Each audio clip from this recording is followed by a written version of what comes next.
Walo ang sugatan sa karambola ng tatlong jeep sa bahagi po ng Commonwealth Avenue sa Tandang Sora, Quezon City. Detalye po niyan sa ulat on the spot ni Jonathan Andal.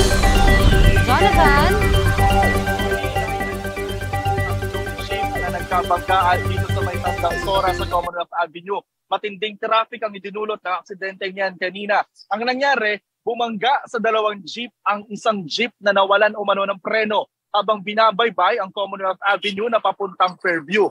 Ang sabi ng tsoper, ibabangga niya sana sa poste ng ginagawang MRT ang kanyang jeep nang malaman niyang hindi na kumakagat ang preno. Pero bigla raw may nagkat sa kanyang isa pang jeep kaya doon raw ito sumalpok.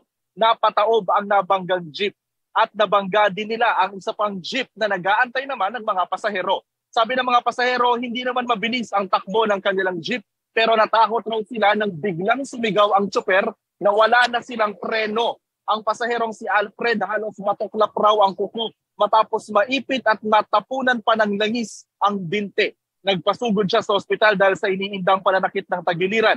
Sabi ng MMD Traffic Enforcer na unang rumesponde sa aksidente, sa 8 sugatan, 3 ang nagpasugod sa ospital na pawang mga senior citizen. Koni, nag-flash na kanina ng yung mga bombero dito sa may kalsada dahil nga dun sa mga natapon na langis. At sa mga oras na ito ay maayos na po ulit ang daloy ng trapiko dito sa may Commonwealth Avenue, Tandang Sora, papunta ng Fairview. Connie? Maraming salamat, Jonathan Andal. Kapuso, para sa mga maiinit na balita, mag-subscribe sa GMA Integrated News sa YouTube. Sa mga kapuso naman abroad, subaybayan nyo kami sa GMA Pinoy TV at sa www.gmanews.tv.